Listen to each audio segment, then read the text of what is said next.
와중에도 이렇게 와주셔서 너무 감사드리고요.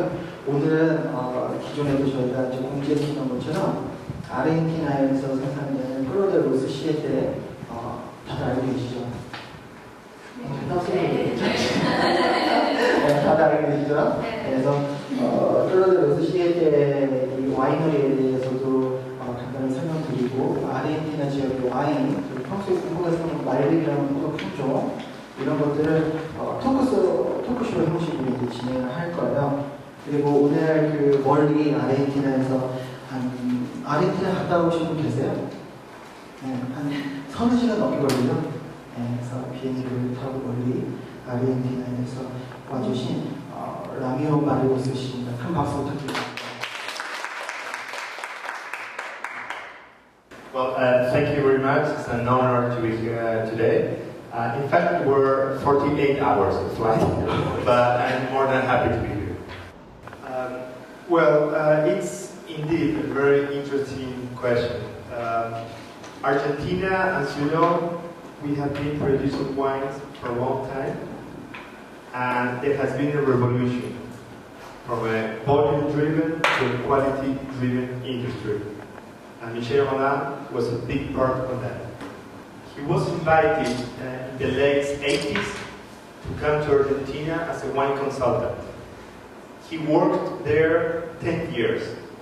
After 10 years, he fell in love with the land, with the terroir of Argentina, and he saw the potential for Malbec. And then he decided to invest in Argentina. Okay, Argentina has conditions that you don't find in other places. All the vineyards are planted at the foothills of the Andes, meaning that they benefit from continental climate. That's very different to most of the vineyards in the world. We have more sun exposure, which allows us to have fully ripe grapes. Then there is the altitude, the second key factor. All vineyards in Argentina planted from 600 up to 2,500 meters above sea level.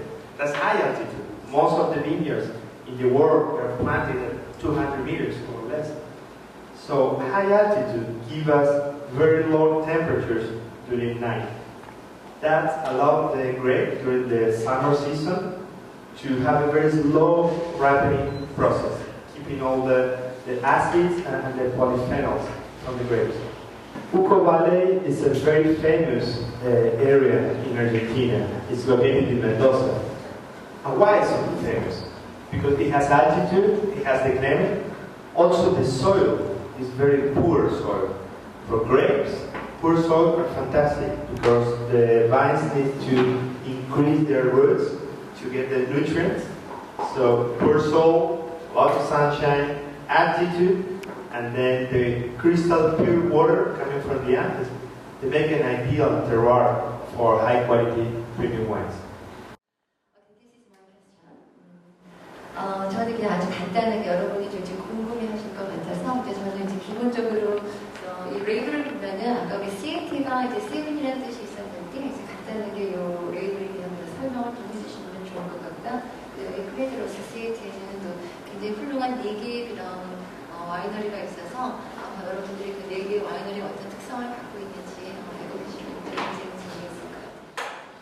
Okay, Clos de siete, the word clos is a French word that means, it refers to a state of vines planted, surrounded by walls. That's the meaning of clos. Siete is in reference to the 7 pioneers that were crazy enough to go to the Argentinian adventure. And the star represents something that was born, something that united them, represents the passion, the commitment, and the sense of adventure of those 7 pioneers. Okay, this is Diamantes. Okay, the Diamantes winery, the one that received the gold trophy. Then Cuvelier Los Andes, more traditional. Monteviejo, with the vineyards on the roof, the slope, and then the shoebox, roller weather. 그러니까 진짜 신발통 같죠? 딱 가구만 있고 창문만 있고 필요하고 이게 미슐랭 빈혈입니다. Malbec, the origin of Malbec is linked to the Bordeaux story. Malbec was first planted in Bordeaux many years ago. The weather conditions of Bordeaux were not ideal for Malbec, so the yields of Malbec were uneven. Some years were very high yields, and years very low yields. So this was for Merlot in Bordeaux. In the beginning of the 19th century, Malbec was brought to Argentina, and there Malbec found the ideal place. Sunny days, 330 days of sun, dry weather, mild weather, it was ideal for Malbec. So the variety was widely spread in Argentina, and today it's the most planted red grapes, accounting more than 35,000 acres. And the main characteristic of Malbec is that it's a very enticing, sexy wine.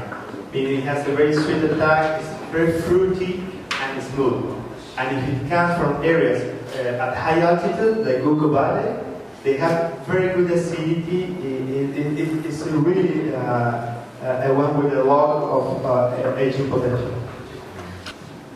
And then some people say that Malbec lacks a bit of a kick on the back. In the finish, Malbec is not that strong as Cabernet Sauvignon. And at Clos de los Siete, the owners, they are all Bordeaux producers, so their philosophy is to make a blend, to make the best, take the best of each grape variety and make the perfect blend. So, in a way, Clos pays tribute to this philosophy, and it's a blend of Malbec. 50 to 60% of the wine is Malbec, but there are also other grape varieties like Cabernet Sauvignon, Merlot, Syrah, and Petit Verdot, which give more complexity. So we have the best of both worlds. The fruitness and round tannins from Malbec, but also the character and firm tannins from the other varieties.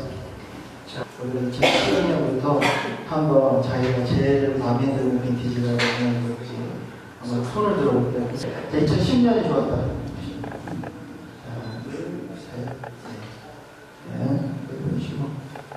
자, 2009년이 좋았다 하시는 거. 손 안 드신 분들이 꽤 계세요. So who are the people that didn't raise hand? Do you like all the wines? 2009년이 지금 제일 좋다라고 하신 분들이 많은데 혹시 왜 좋은지 2009년 손 드신 분 중에 한번 테이스팅 노트를 얘기해 보실 분 계시나요?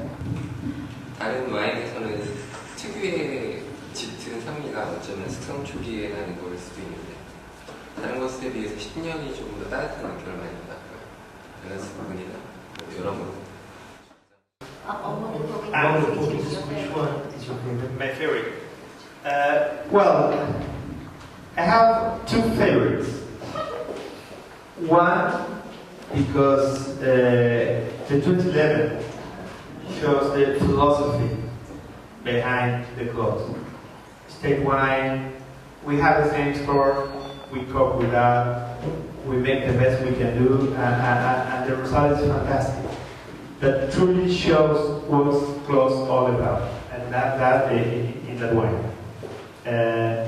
As well, I know that 2011 is quite refined, quite elegant, it's more French style. 2010 is more powerful. I agree with your comment. It was a very good summer, and I think after 5 years in the bottle, 4 years in the bottle, the wine is just perfect. I think it has the power, the balance. It is great wine. I like those two wines. 2010 is fantastic.